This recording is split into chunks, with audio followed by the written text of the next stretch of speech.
शहर के बीचों बीच एक छोटी सी चाय की दुकान थी। न कोई बड़ी दुकान, न कोई बोर्ड, बस एक पुराना लकड़ी का ठेला जिस पर लिखा था रामू चाय वाला। हर सुबह उस ठेले से उठती चाय की खुशबू पूरे इलाके में फैल जाती थी। सरकारी बाबू, मजदूर, ड्राइवर, कॉलेज के लड़के सब वहीं आकर दिन की शुरुआत करते थे। ठेले वाला था रामू, करीब 30 साल का एक साधारण सा आदमी। गोरा रंग नहीं, पर चेहरे पर ईमानदारी साफ झलकती थी। उसकी मुस्कुराहट में एक अजीब सुकून था, लेकिन उस मुस्कान के पीछे छिपी थी थकान और संघर्ष की लकीरें। बूढ़ी माँ की दवाइयाँ और छोटी बहन की पढ़ाई और रोजमर्रा की जद्दोजहद सब उसी ठेले पर टिकी थी। रामू रोज सुबह 4 बजे उठता, दूध लेने जाता, फिर चाय पत्ती, अदरक, इलायची खरीदता और ठेला लगाता। लोग कहते थे रामू की चाय में जादू है, लेकिन असल जादू उसकी मेहनत और सच्चाई में था। वह कभी मिलावट नहीं करता था, न ज्यादा दाम लेता था। हर कप चाय में उसकी आत्मा बसी थी। एक दिन सुबह सुबह की बात है, सूरज की पहली किरणें बस छतों पर पड़नी शुरू हुई थीं। रामू ने ठेला लगाया ही था कि अचानक एक सफेद सरकारी गाड़ी आकर उसके ठेले के पास रुकी। गाड़ी से उतरे 3 लोग। आगे आगे एक मोटा सा आदमी, सफेद शर्ट, काला चश्मा और हाथ में फाइल। पीछे 2 नगर पालिका के कर्मचारी। वह मोटा आदमी पास आते ही गरज पड़ा, कौन है रामू? रामू ने हाथ जोड़ते हुए कहा, साहब मैं ही हूँ। अधिकारी ने ठेले को ऊपर से नीचे तक देखा, फिर बोला, किसने कहा कि यहाँ ठेला लगाने की इजाजत है? रामू ने डरते हुए कहा, साहब मैं 3 साल से यहीं चाय बेच रहा हूँ। मेरे पास नगर निगम की रसीदें भी हैं, टैक्स भरता हूँ। अधिकारी हंसा, टैक्स? किसे दिया तूने टैक्स? रामू ने तुरंत जेब से एक पुरानी फाइल निकाली जिसमें सारी रसीदें थीं। उसने एक रसीद आगे बढ़ाई, देखिए साहब ये पिछले महीने की। अधिकारी ने बिना देखे रसीद फाड़ दी और बोला, अब नया नियम आया है, ठेला लगाने के लिए 5,000 रुपए स्पेशल परमिशन फीस देनी होगी, वरना ठेला जब्त कर लिया जाएगा। रामू के चेहरे का रंग उड़ गया, साहब मैं गरीब आदमी हूँ, इतने पैसे कहाँ से लाऊं? रोज की कमाई बस माँ की दवाई और घर का खर्च निकालती है। अधिकारी ने तमतमाते हुए कहा, मुझे तेरी गरीबी से मतलब नहीं, नगर नियम नियम होते हैं। चलो लड़कों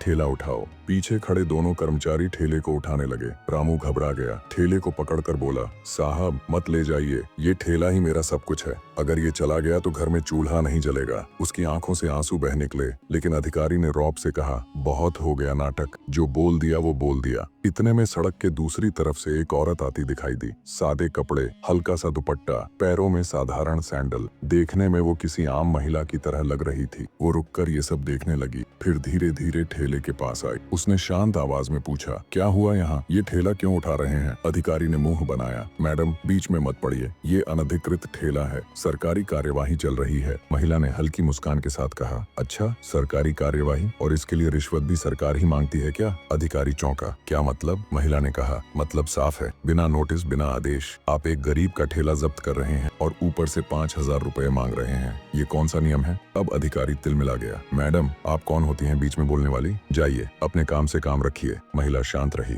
उसने पर्स से कुछ निकाला और अधिकारी के सामने रखा। वो एक सरकारी पहचान पत्र था। आईडी पर लिखा था आयशा खान, जिला कलेक्टर। पूरा माहौल जैसे जम गया। अधिकारी के चेहरे से पसीना बहने लगा। जो हाथ अभी ठेला उठा रहे थे वो वहीं रुक गए। कलेक्टर साहिबा ने सख्त आवाज में कहा, तुम लोग एक गरीब का ठेला उठाने आए हो जिसने ईमानदारी से काम किया है और सरकार के नाम पर रिश्वत वसूल रहे हो। क्या यही है तुम्हारा सरकारी काम? उन्होंने तुरंत अपने सुरक्षा कर्मी को आदेश दिया, इन तीनों को तुरंत हिरासत में लो, इन पर भ्रष्टाचार और जबरन वसूली का केस दर्ज किया जाए। रामू के आंखों में हैरानी थी। उसे यकीन नहीं हो रहा था कि जो महिला अभी तक एक आम इंसान लग रही थी वही उसके लिए न्याय की देवी बन गई। आयशा उसके पास आई और नरम आवाज में बोली, रामू डर मत, अब तेरा ठेला कोई नहीं उठाएगा, तू अपना काम ईमानदारी से करता रहा, तेरे साथ अब कानून है। रामू के आंसू झरझर बहने लगे। मैडम अगर सब अफसर आपके जैसे होते तो गरीब को डरने की जरूरत ही नहीं पड़ती। आयशा मुस्कुराई, अगर हर रामू अपने हक के लिए आवाज उठाए तो किसी अफसर को रिश्वत लेने की हिम्मत नहीं होगी। उन्होंने फिर कहा,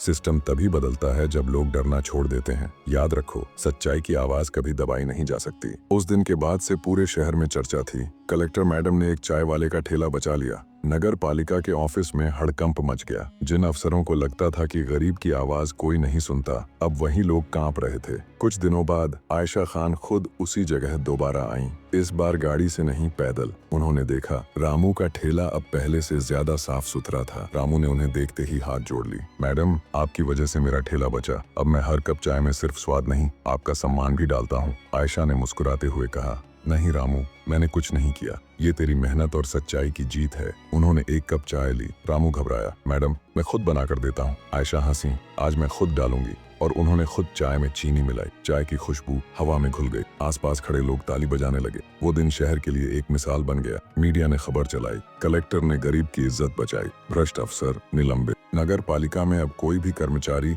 बिना वजह ठेला हटाने की हिम्मत नहीं करता था। गरीबों के प्रति व्यवहार बदल गया था। रामू अब इलाके का छोटा सा हीरो बन गया था। उसकी चाय पीने आने वाले लोग कहते, भाई तेरी चाय में सिर्फ इलायची नहीं, ईमानदारी की खुशबू है। और इस तरह एक छोटे से ठेले और एक सच्चे अफसर की वजह से पूरा सिस्टम हिल गया। लोगों को समझ आया कि गरीब की आवाज कमजोर नहीं होती, बस उसे कोई सुनने वाला चाहिए। अगर आपको यह वीडियो पसंद आए तो एक लाइक जरूर दें। गरीबों की आवाज और ज्यादा लोगों तक पहुंचाने के लिए हमारे चैनल सिंपल बाय वॉइस को सब्सक्राइब करना मत भूलिएगा।